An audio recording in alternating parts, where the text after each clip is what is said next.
Seriously, you gotta be kidding. Having a kid with the guy you broke up with. Oh, is it because you can't forget about me? Thinking maybe if you have a kid, you can't cut ties with me. You actually considered that? Hey, is that it? It's ridiculous. Looking back now, it was definitely the right decision to break up. If I'd stayed with this daydreamer, I wouldn't have the happiness I have now. Today, I want to talk about this unforgettable dark past of mine and the drama of its reversal. My name is Amy. I'm a 53-year-old housewife who finds joy in leisurely doing housework while watching the morning news. I was 38 at that time. I was living peacefully with my husband Keith, but around that time, a slight air of unease began to flow in our house. Keith started responding to my words with indifference, or rather, a kind of imposing, So? or, And? when I tried to continue with, so you see, I'm busy. he would cut me off with. It felt dismissive, as if I was being treated harshly. He hadn't always been like this. He was more of a chatterbox who would try to make me laugh with his jokes whenever he can. But then, this sudden change, because it was so abrupt, I wondered if I had done something wrong, but I couldn't think of anything. Then one day, I noticed a faint lipstick mark on the back of a shirt Keith had put in the laundry. On the day he wore that shirt, he came home late, saying he had to work overtime. I didn't think there would be someone at Keith's all-male workplace who would lean against him with lipstick on. If there was, that would be too weird to even imagine. Could it be a woman? I naturally came to that conclusion, but it was hard to prove anything from a single lipstick stain. He could make up any excuse, like bumping into someone.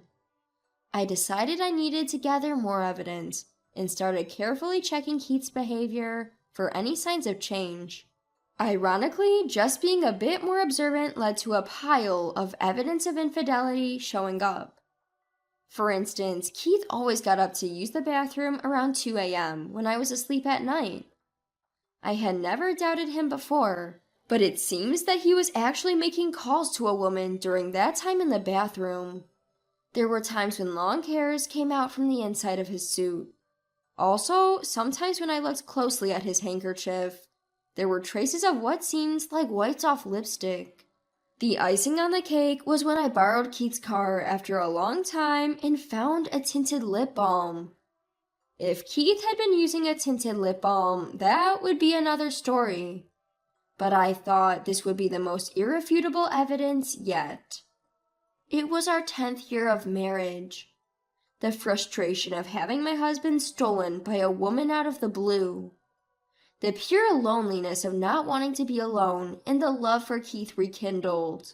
Is it really impossible to make amends? Is there no way to make him come back to me just once more? Is there nothing that can revive something once cooled off? Pregnancy at this timing, it's a gift from God. Needless to say, I couldn't help but think that way. We didn't have any kids. The monotony of our relationship might have been the reason for my husband's infidelity. So, this pregnancy might change things. With that hope in my mind, I revealed my pregnancy to my husband. But then... What? Give me a break. That's just troublesome. Let's break up. I couldn't believe my ears. Well, looking back, I suppose I was naive to think he might come back to me. It's rare for a man who's been unfaithful to return. Life doesn't always play out like a TV show or a movie. But back then, I believed that we loved each other and got married so we could surely reconcile. How could you say something like that? It's your baby. Even a child would be better off without a father like me. You've realized that, haven't you? Seeing my husband smirk, my heart skipped a beat. I've been cheating. Pretending not to know about my husband's affair, planning to go back to normal after the baby. It feels like I had been pushed off a cliff. At that time, I thought, if the affair comes to light, the tension between us will make him not come back. But that was a miscalculation too. I was trying to let you catch me, doing all sorts of things, but you never said a word. I'm tired of waiting. What?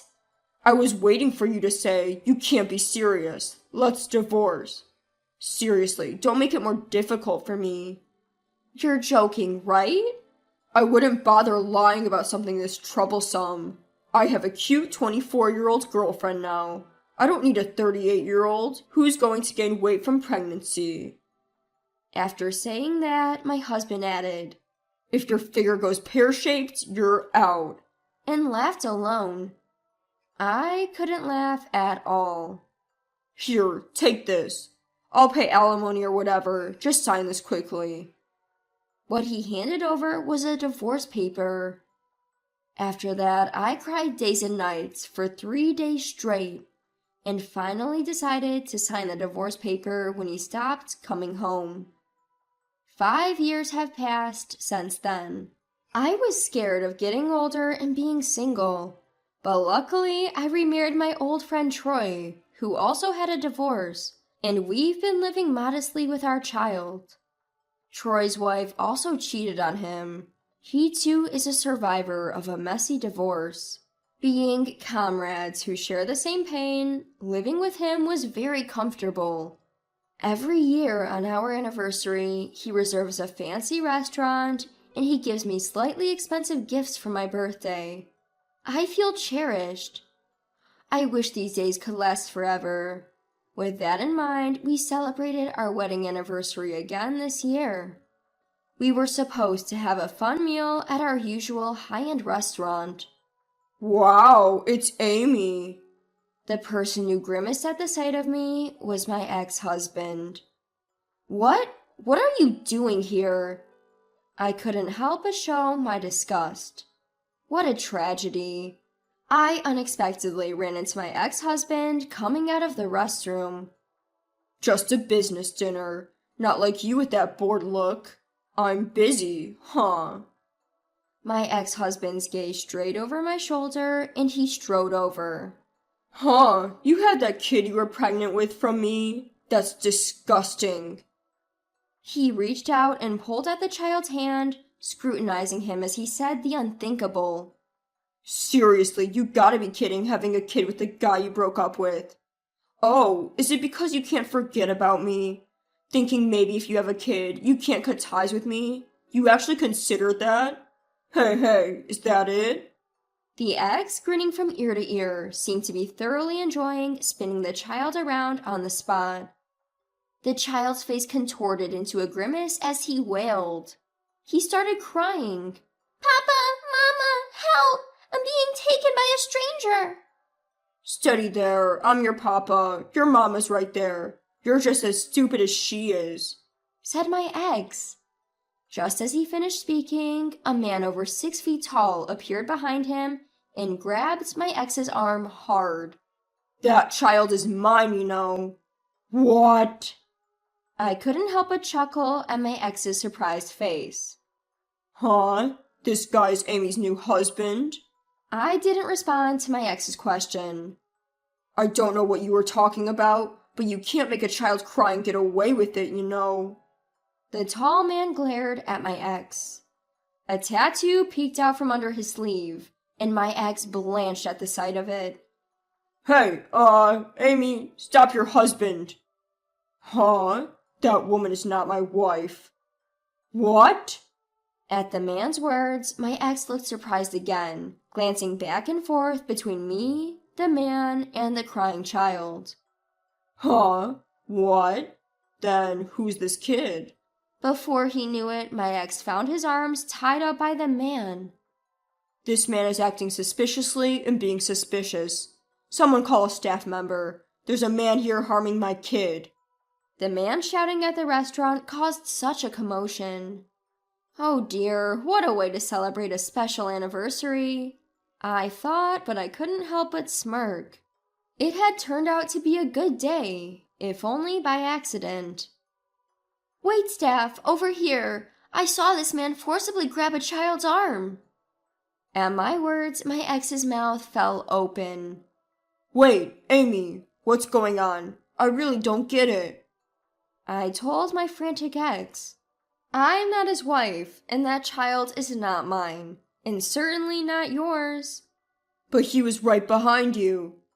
You were standing in the narrow entrance of the restroom. The child couldn't get in because of you. He just followed his dad to the restroom and you got in his way. What? Ugh, you probably enjoy making fun of people, but you really need to stop jumping to conclusions. Perhaps you should be aware of your surroundings.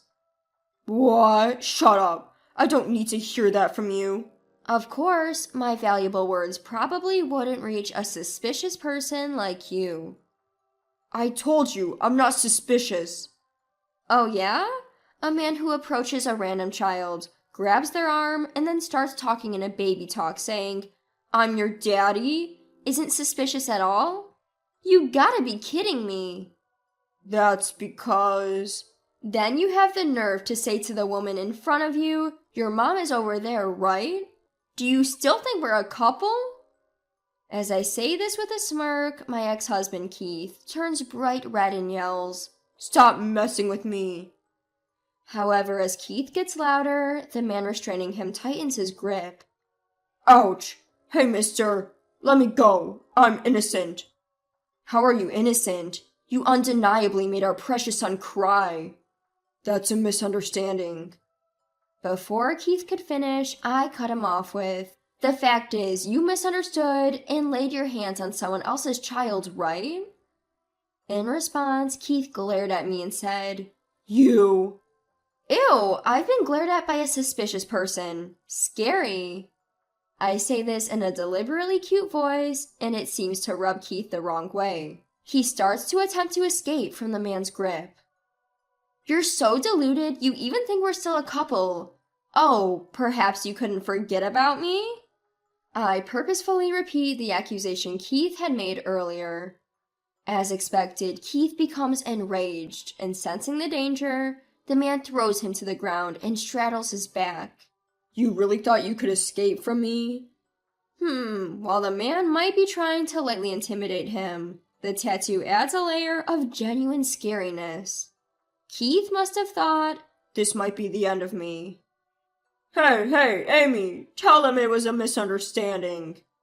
And as I've said, pulling on a stranger's child's hand is not a misunderstanding at all. I thought it was my kid. Upon hearing Keith's childish pleading in a half-crying voice, I burst into laughter. Claiming he's your kid when you haven't even acknowledged him and haven't paid any child support? Huh? Did we ever talk about recognition or child support after our divorce, Keith? Well, I wouldn't have acknowledged him even if you did. You knew that, and that's why you never contacted me, right? Don't be stupid. Why would I do such a thing when I'm raising a child by myself? I'd hunt you down until you pay. Huh? But then why? You see, the pregnancy test turned out to be a false positive. When I went to the OBGYN, they told me I wasn't pregnant, and that solidified my decision to sign the divorce papers. Yes, during those 3 days when we started discussing divorce and Keith didn't return home, it's true that I spent these days crying. But I knew I couldn't just divorce without understanding the full situation, especially with a child involved, so I went to the OBGYN first. Even if we were to divorce, I wanted to get a grasp of alimony, child support, future living expenses. I wanted to sort all these things in my mind. I even thought about enduring the hardship if it would benefit my child. But at the OBGYN, there were no signs of pregnancy. Instead, they found a tumor in my ovaries. When I went through the surgery for the tumor, I happened to share a hospital room with the mother of my current husband. I was childhood friends with my husband, so I knew both his parents. When he came to visit his mom at the hospital, we reunited and became close again. Once, I thought of my pregnancy at this time as a gift from God, meant to ensure things would work out with my husband. However, it turned out to be a blessing in disguise that led me to realize that breaking up with my husband was the right decision. It also allowed me to find someone who truly cared for me, and led to the early discovery of an illness. Despite having one of my ovaries removed last year, I gave birth to a child with my current husband.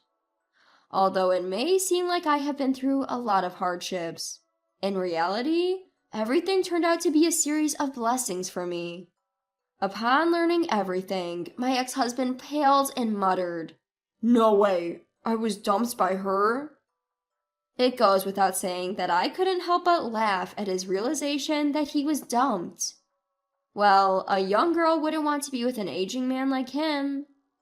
At that moment, a police officer appeared. Apparently, someone from the restaurant had called him. My ex-husband was given a stern warning by the police. He managed to avoid further trouble by sincerely apologizing to the family of the child once the misunderstanding was cleared. Perhaps being thoroughly reprimanded by the police was a severe blow to him. He even came to apologize to me. My ex-husband doesn't know where I currently live, so he actually visited my parents' home and expressed his apologies to my mother. "I made the worst possible exit. I was wrong," he said. Growing older, being dumped by his lover, and no longer being wanted by anyone seems to have broken his spirit. He appears to be experiencing the loneliness of not having anyone to comfort him. But even though he apologized now, I really couldn't care less. I continued to ignore my ex-husband. If we hadn't met there, honestly, I would have forgotten about him long ago. On that day, we ran into each other. My current husband noticed I hadn't returned to our table for a while and came to check on me in the restroom. But he thought this might be Amy's first and last chance to get back at her ex-husband, so he decided to watch the situation from the shadows. "Of course I would have stepped in if anything happened, but the guy who was restraining him was just so strong." "Oh, that guy? He's apparently a returnee, and he was a football team captain in America." "Well, that explains his strength. I wouldn't have stood a chance. I was scared, thinking he was some sort of tough guy." Hearing this, I couldn't help but laugh along with him. I admit I wasn't strong when we got divorced. Despite everything, all I did back then was to divorce him at his request, and received a modest alimony payment from him and his lover. Things don't always go smoothly like in fairy tales, so it was impossible to get a huge alimony payment. I also didn't have the strength to resist. But I was able to finally stand my ground and speak my mind to my ex-husband, and I think that allowed me to become truly strong. Now I can finally face my husband and my child without any guilt. Coincidentally, the day of my marriage anniversary this year became the day of my new beginning. And now my husband has become a freelance architect and has doubled his income, allowing me to quit my part-time job and enjoy my life as a stay-at-home mom. My slightly rebellious daughter grumbles when I ask her to do things, but she quietly helps out when I don't ask. Only my husband and I know about her loving nature. Although I had a late-life pregnancy and only have one daughter, our family, along with our 2 dogs, makes for quite the lively household. Despite never having children with my ex-husband, I was able to get pregnant with only 1 ovary and give birth even at an advanced age with my current husband. I can't help but think this is in some way fate. The dream of marrying the special destined one that I had since I was a child came true in an unexpected way through remarriage. Just some dreamy thoughts that I entertain from time to time. And with that, I am here cherishing the everyday happiness that is anything but ordinary.